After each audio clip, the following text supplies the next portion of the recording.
ಇಷ್ಮಾಯೇಲಿಯರು ಕಮ್ಮೇశాರು. ಏನ್ ಮಾಡ್ತಾ ಇದ್ದಾರೆ? ಅಣ್ಣ ತಮ್ಮಂದಿರು ಆತನನ್ನು ಇಷ್ಮಾಯೇಲರಿಗೆ ಅವರು ಮಾರ್ತಾ ಇದ್ದಾರೆ. ಇಷ್ಮಾಯೇಲಿಯರು ಐಗುಪ್ತ ದೇಶದಿಂದ ಇಸ್ಕೊಂಡರು. ಆ ಒಂದು ಇಷ್ಮಾಯೇಲರು ಯೋಸೇಫನನ್ನ ಒಂದು ಐಗುಪ್ತ ದೇಶಕ್ಕೆ ಅವರು ಕರೆದುಕೊಂಡು ಹೋಗ್ತಾ ಇದ್ದಾರೆ. ಐಗುಪ್ತ ದೇಶములో యోసేపును అమ్మేశారు. ಏನ್ ಮಾಡ್ತಾ ಇದ್ದಾರೆ? ಯೋಸೇಫನನ್ನ ತನ್ನ ತಮ್ಮನನ್ನ ಆ ಒಂದು ಐಗುಪ್ತ ದೇಶದಲ್ಲಿ ಆತನು ಮಾರ್ತಾ ಇದ್ದಾರೆ. యోసేపు పొతిఫర్ ఇంటిలో ఉన్నాడు. ನೋಡ್ಬೇಕಾದ್ರೆ ಯೋಸೇಫನು ಪೋಟಿಫರ್ನ ಒಂದು ಕೆಳದಲ್ಲಿ ಆತನ ಕೆಲಸ ಮಾಡ್ತಾ ಇದ್ದಾನೆ. పొతిఫర్ ఇంట్లో శోధన వచ్చింది. ನೋಡ್ಬೇಕಾದ್ರೆ ಪೋಟಿಫರ್ನ ಒಂದು ಮನೆಯಲ್ಲಿ ಯೋಸೇಫನಿಗೆ ಒಂದು ಶೋಧನೆ ಬಂತು. యోసేపును జైల్లో వేశారు. ನೋಡ್ಬೇಕಾದ್ರೆ ಶೋಧನೆಯಿಂದ ತಪ್ಪಿ ಓರಿಸಿ ಆತನ ಮೇಲೆ ಆತನಿಗೆ ಜೈಲಿಗೆ ಹಾಕ್ತಾ ಇದ್ದಾರೆ. ಆ రోజుల్లో ఫరో రాజుకు కలలు వచ్చాయి. ಆ ಒಂದು ದಿನಗಳಲ್ಲಿ ಫರೋಹನ ರಾಜನಿಗೆ ಕೆಲವು ಕನಸುಗಳು ಬೀಳ್ತಾ ಇವೆ. యోసేపు ఆ కలలకు అర్థం చెప్పాడు. ನೋಡ್ಬೇಕಾದ್ರೆ ಯೋಸೇಫನು ಆ ಕನಸುಗಳ ಅರ್ಥವನ್ನು ಆತನು ಹೇಳ್ತಾ ಇದ್ದಾನೆ. ఫరో రాజు యోసేపును ఐగుప్తు దేశానికి యువరాజుగా చేశాడు. ನೋಡ್ಬೇಕಾದ್ರೆ ಫರೋಹನು ಸಂತೋಷದಿಂದ ಯೋಸೇಫನನ್ನು ಐಗುಪ್ತ ದೇಶದ ಪ್ರಧಾನ ಮಂತ್ರಿಯನ್ನಾಗಿ ಆತನು ಮಾಡ್ತಾ ಇದ್ದಾನೆ. అందరూ గట్టిగా చప్పట్లు కొడదాం. యోసేపు ఎలాగూ ఆ దేశానికి యువరాజు అయ్యాడు. ನೋಡ್ರಿ ಪ್ರಿಯರೇ, ಯೋಸೇಫನು ಐಗುಪ್ತ ದೇಶದ ಹೊರ ಒಂದು ದೇಶದಲ್ಲಿ ಆತನು ಪ್ರಧಾನ ಮಂತ್ರಿ ಆದನು. అతడు ఎలక్షన్ లో పోటీ చేయలేదు. ಯೋಸೇಫನು ಒಂದು ಹೋಗಿ ಎಲೆಕ್ಷನ್ ಅಲ್ಲಿ ಚುನಾವಣೆಯಲ್ಲಿ ಆತನಿಗೆ ಕಣಕ್ಕೆ ಇಳಿಲಿಲ್ಲ. దేవుని ఆశీర్వాదం వల్ల అతడు యువరాజు అయ్యాడు. ನೋಡಿ ಪ್ರಿಯರೇ, ಯೋಸೇಫನು ದೇವರ ಆಶೀರ್ವಾದ ಮೂಲಕ ಆತನು ಪ್ರಧಾನ ಮಂತ್ರಿಯಾಗಿ ಆತನು ಆಗ್ತಾ ಇದ್ದಾನೆ. దేవుడు మిమ్మల్ని ఆశీర్వదిస్తే ಆತನು ನಿಮ್ಮನ್ನು ಆಶೀರ್ವಾದ ಮಾಡುವುದಾದರೆ ఈ భూమిని స్వతంత్రించుకుంటారు. ನೀವು ಭೂಮಿಯ ಮೇಲೆ ದೊರೆತನವನ್ನು ನೀವು ಮಾಡ್ತೀರಿ. నాయకులు అవుతారు. ನೀವು ನಾಯಕರನ್ನಾಗಿ ಆತನು ಮಾಡ್ತಾರೆ. అధికారులు అవుతారు. ನೀವು ಅಧಿಕಾರಿಗಳನ್ನಾಗಿ ಆತನು ಮಾಡ್ತಾರೆ. ఆ విధంగా చేయడానికే యేసు ఈ లోకమునకు వచ్చాడు. ಅದಕ್ಕಾಗಿಯೇ ಯೇಸು ಸ್ವಾಮಿ ನಮ್ಮನ್ನು ಐಶ್ವರ್ಯವಂತನು ಮಾಡದಕ್ಕಾಗಿಯೇ ಆತನು ಈ ಲೋಕಕ್ಕೆ ಆತನು ಬಡವನಾಗಿ ಬಂದಿದ್ದಾನೆ. ఆదాము పోగొట్టుకున్న అధికారమును, ಈ ಆದಾಮನು ಕಳೆದುಕೊಂಡಂತಹ ಅಧಿಕಾರವನ್ನು తిరిగి మనకివ్వడానికి యేసు ఈ లోకానికి వచ్చాడు. ಕಳೆದುಕೊಂಡಂತಹ ಅಧಿಕಾರವನ್ನು ಮತ್ತೆ ನಮಗೆ ಕೊಡುವುದಕ್ಕಾಗಿ ಯೇಸು ಈ ಲೋಕದಲ್ಲಿ ಆತನು ಮತ್ತೆ ನಮಗೆ ಬಂದಿದ್ದಾನೆ. దేవుని ఆశీర్వాదము భూమిని స్వతంత్రించుకొనున్నట్లు చేయును. ದೇವರ ಒಂದು ಆಶೀರ್ವಾದವು ನಮ್ಮ ಮೇಲೆ ಭೂಮಿಯನ್ನು ಸ್ವಾಧೀನ ಮಾಡಿಕೊಳ್ಳುವುದಕ್ಕೆ ಅದು ಶಕ್ತಿಯನ್ನು ಅದು ಕೊಡುತ್ತದೆ. దేవుని పరిశుద్ధ గ్రంథము నుండి ದೇವರ ಒಂದು ಪರಿಶುದ್ಧವಾದಂತಹ ಒಂದು ಗ್ರಂಥದಲ್ಲಿ ನೋಡುವುದಾದರೆ 107వ కీర్తన 107ನೇ ಕೀರ್ತನೆ 38వ వచనము చదువుదాం. 38ನೇ ಅಧ್ಯಾಯ ವಚನ ನೋಡುವುದಾದರೆ, మరియు ఆయన వారిని ఆశీర్వదింపగా వారు అధికముగా సంతానాభివృద్ధి నొందిరి. 107ನೇ ಕೀರ್ತನೆ 38ನೇ ವಚನ ನೋಡುವಾಗ, ಆತನು ಆಶೀರ್ವದಿಸಿದ್ದರಿಂದ ಅವರು ಬಹಳವಾಗಿ ಹೆಚ್ಚಿದರು ಎಂಬುದಾಗಿ. దేవుడు తన ప్రజలైన ఇశ్రాయేలీయులను ఆశీర్వదించగా, ದೇವರು ತನ್ನ ಮಕ್ಕಳಾದ ಇಸ್ರಾಯೇಲರನ್ನು ಆಶೀರ್ವಾದ ಮಾಡುವಾಗ వారికి అధికముగా సంతానము కలిగెను. ಅವರಿಗೆ ಬಹಳವಾಗಿ ಆಶೀರ್ವಾದವು ಸಂತಾನವು ಆಯಿತು ಎಂಬುದಾಗಿ ವಾಕ್ಯ ಹೇಳುತ್ತದೆ. దేవుని ఆశీర్వాదము సంతానమిచ్చును. ದೇವರ ಒಂದು ಆಶೀರ್ವಾದವು ನಮಗೆ ಸಂತಾನವನ್ನು ಅದು ಕೊಡುತ್ತದೆ. అబ్రాహాము శారాలను దేవుడు ఆశీర్వదించాడు. ಅಬ್ರಹಾಮನು ಸಾರಳನ್ನು ದೇವರು ಆತನು ಆಶೀರ್ವಾದ ಮಾಡಿದ. వారికి ఇస్సాక్ అనే కుమారుణ్ణి ఇచ్చాడు. ದೇವರು ಅಬ್ರಹಾಮ ಈ ಸಾರಳಿಗೆ ಆತನು ಈಸಾಕ್ ಎಂಬ ಮಗನನ್ನು ಕೊಟ್ಟ. నేటి దినాల్లో కూడా అనేక మంది సంతానము లేక బాధపడుతున్నారు. ಇಂದಿನ ದಿನಗಳಲ್ಲಿ ಸಹ ನೋಡಬೇಕಾದ್ರೆ ಅನೇಕರು ಮಕ್ಕಳಿಲ್ಲದೆ ಅವರು ಕಣ್ಣೀರನ್ನು ಹಾಕ್ತಾ ಇರೋದನ್ನು ನೋಡ್ತಾ ಇದ್ದೇವೆ. దేవుడు వారిని ఆశీర్వదిస్తే వారు సంతానవంతులు అవుతారు. ಯಾವಾಗ ದೇವರು ಅವರನ್ನು ಆಶೀರ್ವಾದ ಮಾಡ್ತಾನೋ ಆವಾಗ ಅವರಿಗೆ ಮಕ್ಕಳು ಆಗುವುದನ್ನು ನಾವು ನೋಡ್ತಾ ಇವೆ. మత్తయి సువార్త 25వ అధ్యాయం 34వ వచనం చదువుదాం. ಮತ್ತಾಯನ ಬರೆದ ಸುವಾರ್ತೆ 25ನೇ ಅಧ್ಯಾಯ 34ನೇ ವಚನ ನೋಡುವುದಾದರೆ, నా తండ్రి చేత ఆశీర్వదింపబడిన వారలారా రండి, లోకము పుట్టినది మొదలుకొని మీ కొరకు సిద్ధపరచబడిన రాజ్యమును స్వతంత్రించుకొనుడి. ನೋಡ್ರಿ, ಇಲ್ಲಿ ಮತ್ತಾಯನ ಬರೆದ ಸುವಾರ್ತೆ 25ನೇ ಅಧ್ಯಾಯ 34ನೇ ವಚನದಲ್ಲಿ ಹೇಳ್ತದೆ, ನನ್ನ ತಂದೆಯ ಆಶೀರ್ವಾದ ಹೊಂದಿದವರೇ ಬನ್ನಿರಿ, ಲೋಕಾದಿಯಿಂದ ನಿಮಗೋಸ್ಕರ ಸಿದ್ಧ ಮಾಡಿದ ರಾಜ್ಯವನ್ನ ಸ್ವಾಸ್ಥ್ಯವಾಗಿ ತೆಗೆದುಕೊಳ್ಳ್ರಿ ಎಂಬುದಾಗಿ ದೇವರ ವಾಕ್ಯ ಸ್ಪಷ್ಟವಾಗಿ ಹೇಳ್ತಾ ಇದೆ. దేవుడు తీర్పు తీర్చే సమయములో, ದೇವರು ತೀರ್ಪು ಮಾಡುವಂತ ಸಮಯದಲ್ಲಿ అందరూ ఆయన ముందు ఉంటారు. ಎಲ್ಲರೂ ಆತನ ಮುಂದೆ ಬಂದು ನಿಂತ್ಕೊಳ್ತಾರೆ. ఆయన వాటిని 2 భాగాలుగా చేశాడు. ದೇವರು ಆತನ 2 ವಿಭಾಗವಾಗಿ ಅವರನ್ನು ಮಾಡ್ತಾನೆ. కుడి వైపున కొందరున్నారు, ನಾವು ನೋಡ್ಬೇಕಾದ್ರೆ ಬಲಗಡೆಯಲ್ಲಿ ಕೆಲವರು ಇದ್ದಾರೆ, ఎడమవైపున కొందరున్నారు. ಎಡಗಡೆ ಇನ್ನು ಕೆಲವು ಜನರು ನಿಂತ್ಕೊಂಡಿದ್ದಾರೆ. ఆ కుడి ప్రక్కన ఉన్న వారిని చూసి దేవుడు మాట్లాడుచున్నాడు. ಆತನು ಬಲಗಡೆಯಲ್ಲಿರುವಂತ ತನ್ನ ಜನರನ್ನು ನೋಡಿ ಅವರಿಗೆ ಈ ರೀತಿಯಾಗಿ ಆತನು ಮಾತನ್ನು ಹೇಳ್ತಾ ಇದ್ದಾನೆ. నా తండ్రి చేత ఆశీర్వదింపబడిన వారలారా రండి, ನನ್ನ ತಂದೆಯಿಂದ ಆಶೀರ್ವಾದ ಹೊಂದಿದವರೇ ಬನ್ನಿರಿ, లోకము పుట్టినది మొదలుకొని నీ కొరకు సిద్ధపరచబడిన రాజ్యమును స్వతంత్రించుకొనుడు. ಲೋಕಾದಿಯಿಂದ ನಿಮಗೋಸ್ಕರ ಸಿದ್ಧ ಮಾಡಿದ ರಾಜ್ಯವನ್ನ ಸ್ವಾಸ್ಥವಾಗಿ ನೀವು ತೆಗೆದುಕೊಳ್ಳ್ರಿ ಎಂಬುದಾಗಿ ಯೇಸು ಸ್ವಾಮಿ ಹೇಳ್ತಾ ಇದ್ದಾನೆ. దేవుడు ఒక రాజ్యమును సిద్ధపరిచాడు. ದೇವರು ನಮಗೋಸ್ಕರ ಒಂದು ರಾಜ್ಯವನ್ನು ಅದನ್ನು ಸಿದ್ಧ ಮಾಡಿದ್ದಾನೆ. అది దేవుని రాజ్యం. ಅದು ದೇವರ ಒಂದು అది ರಾಜ್ಯವಾಗಿದೆ. పరలోక రాజ్యం. ಅದು ಪರಲೋಕ ರಾಜ್ಯವಾಗಿದೆ. దేవుని రాజ్యం అంటే ఏమిటి? ದೇವರ ರಾಜ್ಯ ಅಂದ್ರೆ ಏನ್ ಮತ್ತೆ? రోమా పత్రిక 14వ అధ్యాయం 17వ వచనం. ರೋಮಪುರ ಪತ್ರಿಕೆ 14ನೇ ಅಧ್ಯಾಯ 17ನೇ ವಚನ ನೋಡುವುದಾದರೆ, దేవుని రాజ్యము భోజనమును పానమును కాదు గాని ದೇವರ ರಾಜ್ಯವು ತಿನ್ನುವುದು ಕುಡಿಯುವುದು ಅಲ್ಲ, నీతియు సమాధానమును పరిశుద్ధాత్మ యందలి ఆనందమునై ఉన్నది. ಅಂದ್ರೆ ದೇವರಾಜ್ಯ ನೀತಿಯು ಸಮಾಧಾನವು ಪವಿತ್ರಾತ್ಮನಿಂದ ಉಂಟಾಗುವ ಆನಂದವೂ ಆಗಿದೆ ಎಂಬುದಾಗಿ ದೇವರ ವಾಕ್ಯ ಹೇಳ್ತದೆ. దేవుని రాజ్యములో ఆకలి లేదు. ದೇವರ ರಾಜ್ಯದಲ್ಲಿ ಯಾವುದೇ ಒಂದು ಬಾಯಾರಿಕೆ ಇಲ್ಲ. దేవుని రాజ్యములో దాహము లేదు. ದೇವರ ಒಂದು ರಾಜ್ಯದಲ್ಲಿ ಯಾವುದೇ ನೀರಡಿಕೆ ಇಲ್ಲ.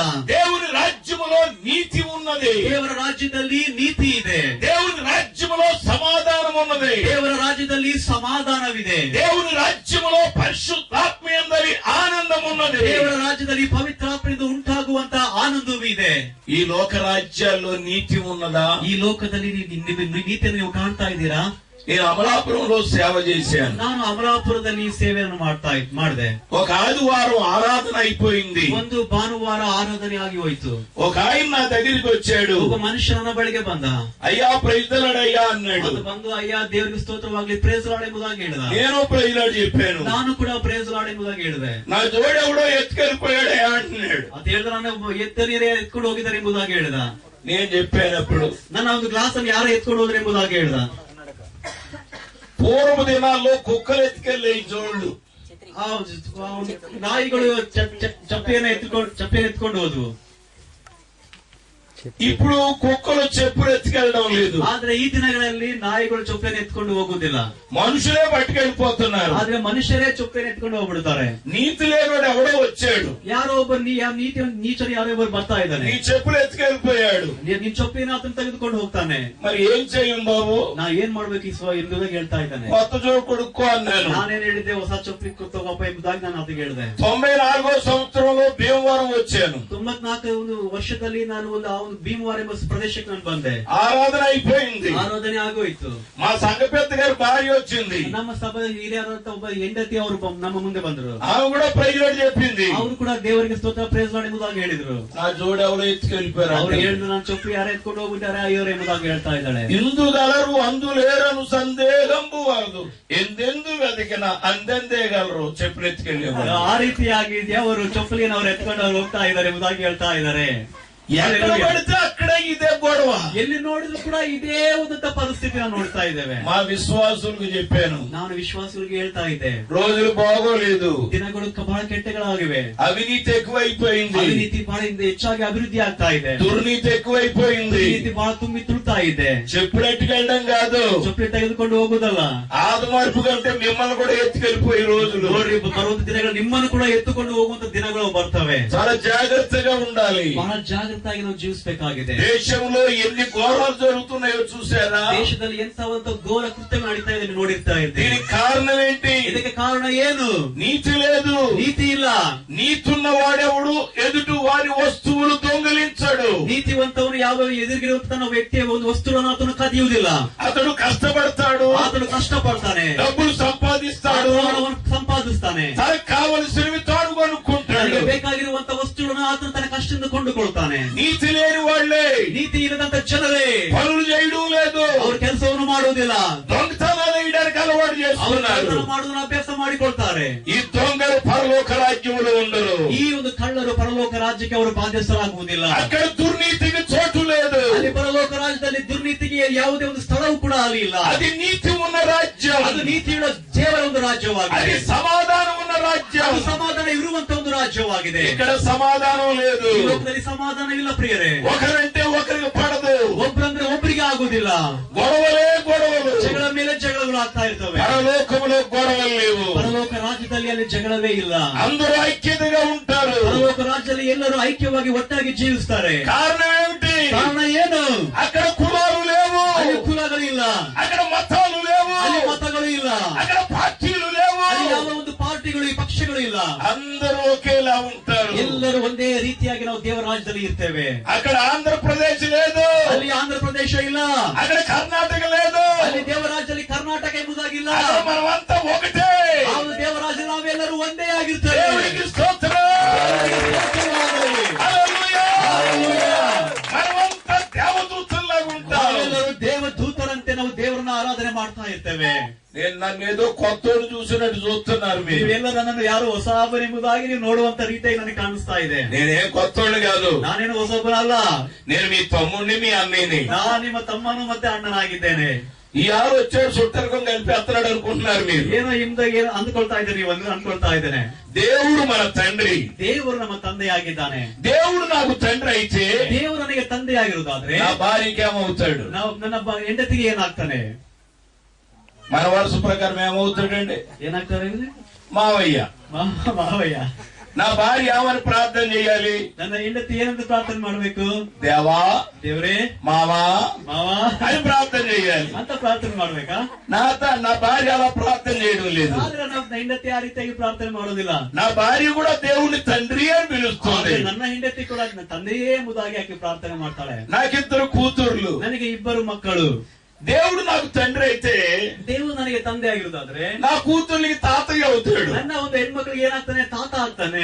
నా కూతుర్లు తాతయ్య అని పిలాలి. ನನ್ನ ಒಂದು ಮಕ್ಕಳು ಏನ್ ಮಾಡ್ಬೇಕು? ತಾತಯ್ಯ ಎಂಬುದಾಗಿ ಯೇಸು ಸ್ವಾಮಿ ಕರಿಬೇಕು. నా కూతుర్లు దేవుడిని తాతయ్య అని పిలవడం లేదు. ನನ್ನ ಒಂದು ಮಕ್ಕಳು ಹೆಣ್ಮಕ್ಳು ದೇವರಿಗೆ ತಾತಯ್ಯ ಎಂಬುದಾಗಿ ಅವರು ಪ್ರಾರ್ಥನೆ ಮಾಡೋದಿಲ್ಲ. నా కూతుర్లు కూడా దేవుడి తండ్రి అని పిలుస్తున్నారు. ನನ್ನ ಮಕ್ಕಳು ಸಹ ದೇವರಿಗೆ ತಂದೆಯೇ ಎಂಬುದಾಗಿ ಅವರು ಪ್ರಾರ್ಥನೆ ಮಾಡ್ತಾರೆ. దేవుడు అందరికీ తండ్రే గాని ఎవరికి తాత కాదు.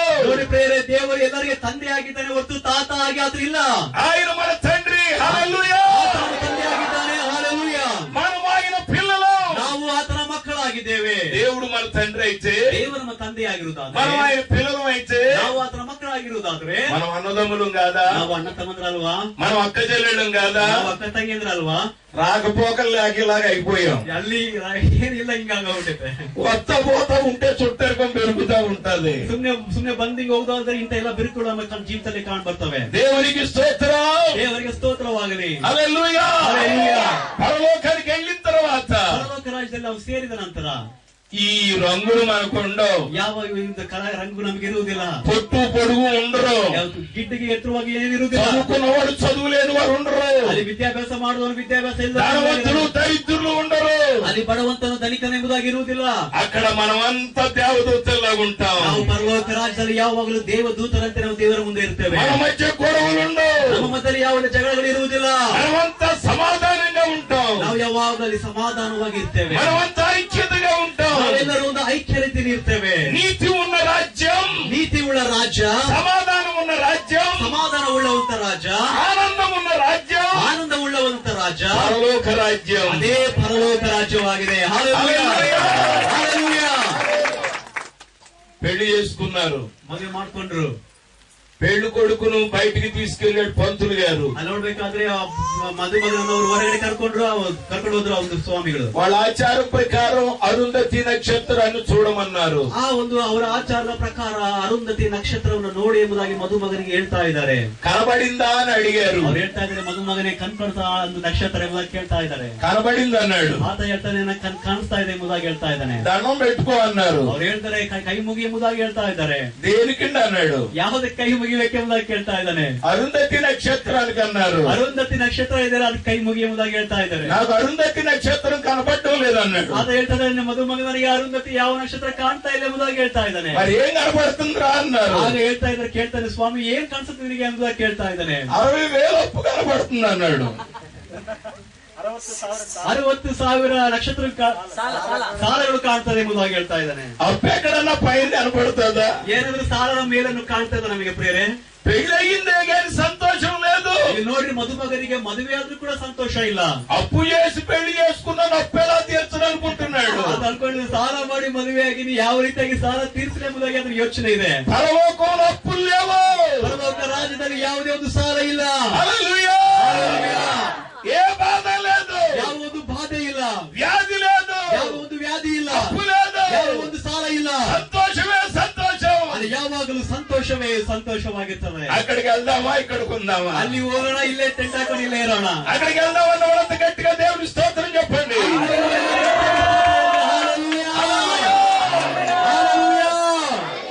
హల్లెలూయా అంటే వెళ్ళిపోతామా పరలోకం? హల్లెలూయా అంటే ఇంక ಮೇಲೋಗ್ಬಿಡ್ತೀವಾ? హల్లెలూయా అంటే వెళ్ళం పరలోకం. ನೋಡಿ ಪ್ರಿಯರೇ, ಹಲ್ಲೆಲೂಯಾ ಅಂದ್ರೆ ಮೇಲಕ್ಕೆ ಹೋಗೋದಿಲ್ಲ. ఎవరు దేవరాజ్యానికి వెళ్తారు? ಯಾರು ದೇವರ ರಾಜ್ಯಕ್ಕೆ ಅವರು ಸೇರ್ಕೊಳ್ತಾರೆ. ఇక్కడ తండ్రి అంటుంది, ఇక్కడ దేవుడు అంటున్నాడు, ದೇವರು ಹೇಳ್ತಾ ಇದ್ದಾನೆ, నా తండ్రి చేత ఆశీర్వదింపబడిన వారలారా, ನನ್ನ ತಂದೆಯಿಂದ ಆಶೀರ್ವಾದ ಅಂತ ಹೊಂದಿದ ಜನರೇ, రండి, ನೀವೆಲ್ಲ ನನ್ನ ಬಳಿಗೆ ಬನ್ರಿ, దేవుని రాజ్యమును స్వతంత్రించుకొనుడి, ದೇವರ ರಾಜ್ಯವನ್ನು ನೀವು ಸ್ವತಂತ್ರ ಮಾಡಿಕೊಂಡ್ರಿ ಎಂಬುದಾಗಿ ಯೇಸು ಸ್ವಾಮಿ ಹೇಳ್ತಾರೆ. సహోదరుడా, ಸಹೋದರನೇ, సహోదరి, ಸಹೋದರಿಯೇ, ఇంకా పాపంలో ఉంటే, ಇನ್ನ ಪಾಪದಲ್ಲಿ ಜೀವಿಸುವುದಾದರೆ, ఇంకా శాపంలో ఉంటే, ಇನ್ನ ಶಾಪದಲ್ಲಿ ಇರುವುದಾಗಿದ್ರೆ ఆ దేవుని రాజ్యములో చేరలేవు. ಆ ದೇವರ ರಾಜ್ಯಕ್ಕೆ ನೀವು ಸೇರುವುದಿಲ್ಲ.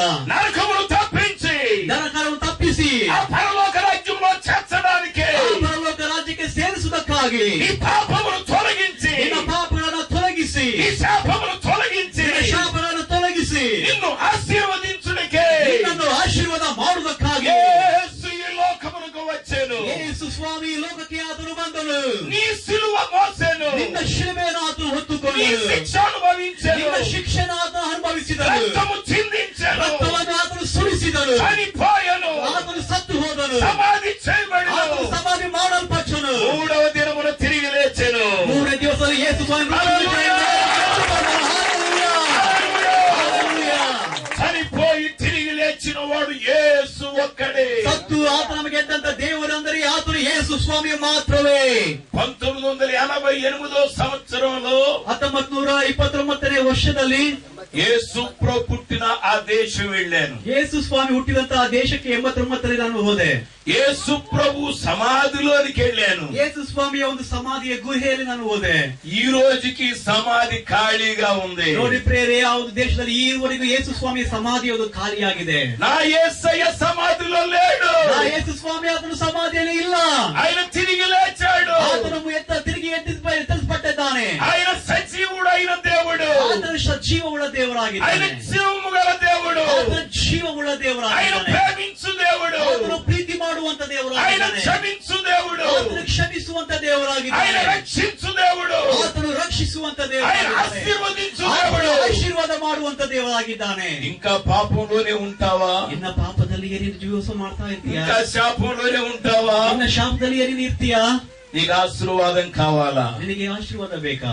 ఈ రోజు నేను ఈ విధంగా ఉండటానికి కారణం, ನಾನು ಈ ದಿನ ಈ ರೀತಿಯಾಗಿ ಇರಬೇಕಂದ್ರೆ ಕಾರಣ, దేవుడు నన్ను ఆశీర్వదించాడు. ದೇವರು ನನ್ನನ್ನು ಆತನು ಆಶೀರ್ವಾದ ಮಾಡಿದ್ದಾನೆ. నాది ఆంధ్రప్రదేశ్ లో, ನಂದು ಆಂಧ್ರ ಪ್ರದೇಶದಲ್ಲಿ, తూర్పు గోదావరి జిల్లాలో ಉತ್ತರ ಗೋದಾವರಿ ದಿಕ್ಕಿನಲ್ಲಿ కేసనకూరు అనే ఓ పల్లెటూరు. ಕೇಸನೆಕುರೆ ಎಂಬುದು ಒಂದು ಚಿಕ್ಕ ಹಳ್ಳಿಯಲ್ಲಿ ನಾನು ವಾಸ ಮಾಡ್ತಾ ಇದ್ದೇನೆ.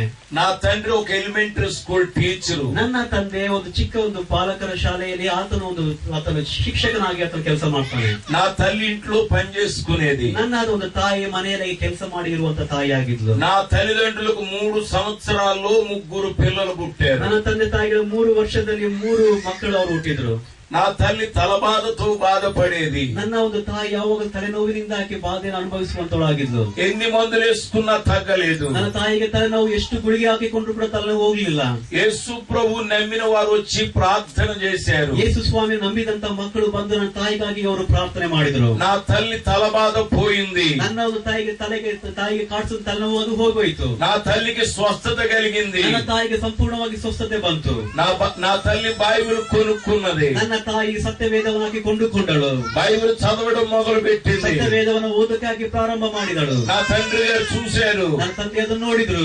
బైబిల్ చదవద్దు, ಸತ್ಯವೇದವನ್ನು ಓದಬೇಡ, బైబిల్ చదివావా బైబిల్ ని నిన్ను కాల్చేస్తానన్నారు. ನೀನು ಸತ್ಯವೇದವನ್ನು ಓದುವುದಾದರೆ ಸತ್ಯವೇದವನ್ನು ಸುಟ್ಟು ಹಾಕ್ಬಿಡ್ತೀನಿ ಎಂಬುದಾಗಿ ಹೇಳಿದ್ರು. నా తల్లి బైబిల్ దాచేసింది. ನನ್ನ ತಾಯಿ ಸತ್ಯವೇದವನ್ನ ಅವರು ಹೋಗಿ ಬಚ್ಚಿಟ್ರು.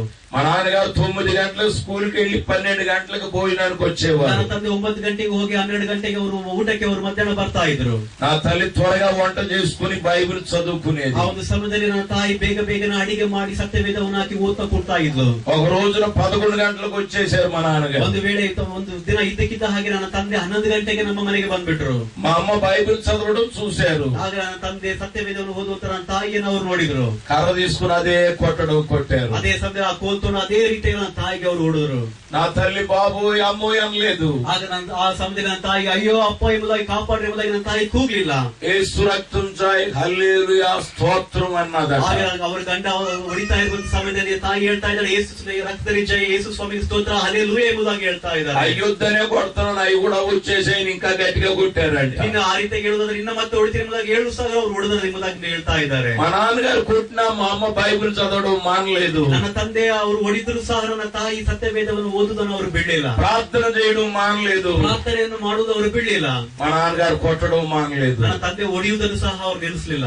4 సంవత్సరాలు నా తల్లి దెబ్బలు తిన్నది. ನೋಡಿ ಪ್ರೇರೆ 4 ವರ್ಷಗಳವರೆಗೆ ನನ್ನ ತಾಯಿ ಅನೇಕ ಏಟುಗಳನ್ನ ನೋವುಗಳನ್ನ ಅನುಭವಿಸಿದಳು. కొట్టినా మానడం లేదు. ఎలా మాన్పించాలని ఆలోచించారంట మా నాన్నగారు. ನನ್ನ ತಂದೆ ಅವಾಗ ಆಲೋಚನೆ ಮಾಡ್ತಾ ಇದ್ದಾರೆ ಹೊಡೆದ್ರು ಕೂಡ ಈಕೆ ಮಾತು ಕೇಳ್ತಾ ಇಲ್ಲ ಯಾವ ರೀತಿಯಾಗಿ ಈಗಿಂದ ನಾನು ಬದಲಾವಣೆ ಮಾಡಬೇಕೆಂಬುದಾಗಿ ಅವರು ಯೋಚನೆ ಮಾಡಿದ್ರಂತೆ. 3 సంవత్సరాల్లో 3 పిల్లలు పుట్టారు. ನೋಡ್ರಿ 3 ವರ್ಷದಲ್ಲಿ 3 ಮಕ್ಕಳು ನಮ್ಮ ತಂದೆ ತಾಯಿಗಳಿಗೆ ಆದರು. 3 పిల్లలు పుట్టిన తర్వాత 4 సంవత్సరాలు అయింది. 3 ಮಕ್ಕಳು ಆದ್ಮೇಲೆ 4 ವರ್ಷಗಳಾದವು. మళ్ళా పిల్లలు పుట్టడం లేదు. ಮತ್ತೆ ಮಕ್ಕಳು ಅವರಿಗೆ ಆಗ್ಲಿಲ್ಲ. ఆ బైబిల్ ఎవరికన్నా ఇచ్చేయి. ಆ ಸತ್ಯವೇದವನ್ನು ಯಾರಿಗಾದ್ರೂ ಕೊಟ್ಬಿಡು. ప్రార్థన మానేయి. ಪ್ರಾರ್ಥನೆ ಮಾಡೋದು ನಿಲ್ಲಿಸ್ಬಿಡು. మళ్ళా నీకు పిల్లలు పుడతారని చెప్పారు. ಆಗ ನಿನಗೆ ಮಕ್ಕಳು ಮತ್ತೆ ಆಗ್ತಾರೆ ಎಂಬುದಾಗಿ ನನ್ನ ತಂದೆ ನನ್ನ ತಾಯಿಗೆ ಹೇಳಿದ್ರಂತೆ. మా అమ్మ బైబిల్ చదువుతుంది. ನನ್ನ ತಾಯಿ ಸತ್ಯವೇದವನ್ನು ಓದ್ತಾಳೆ. కుమారులు యెహోవా అనుగ్రహించు స్వాస్థ్యము ಅಂದರೆ ಮಕ್ಕಳು ದೇವರಿಂದ ಅನುಗ್ರಹಿಸಿದಂತ ಸ್ವಾಸ್ಥ್ಯ ಎಂಬುದಾಗಿ ವಾಕ್ಯ ಹೇಳ್ತದೆ. గర్భఫలము ఆయన ఇచ్చు బహుమానం అని వ్రాయబడింది. ಗರ್ಭಫಲವು ಯೆಹೋವನಿಂದ ಬಂದಂತಹ ಒಂದು ಬಹುಮಾನ ಎಂಬುದಾಗಿ ದೇವರ ವಾಕ್ಯ ಬರೆಯಲ್ಪಟ್ಟಿದೆ. దేవా నువ్వు పిల్లల్ని ఇస్తావని నీ గ్రంథంలో ఉంది. ಸ್ವಾಮಿ ನೀನು ಮಕ್ಕಳನ್ನು ಕೊಡ್ತಿ ಎಂಬುದಾಗಿ ಸತ್ಯವಾಕ್ಯದಲ್ಲಿ ಬರೆಯಲ್ಪಟ್ಟಿದೆ. నిన్ను నమ్ముకున్నందుకు పిల్లలు లేకుండా పోయారంటున్నారు నా భర్త గారు. ನನ್ನ ಗಂಡ ಹೇಳ್ತಾ ಇದ್ದಾರೆ ಯೇಸು ಸ್ವಾಮಿ ನಂಬ್ಕಂಡಿ ಅದಕ್ಕೆ ನಿಮಗೆ ಮಕ್ಕಳು ಆಗಿಲ್ಲ ಎಂಬುದಾಗಿ ನನ್ನ ಗಂಡ ನನ್ನ ಬೈತಾ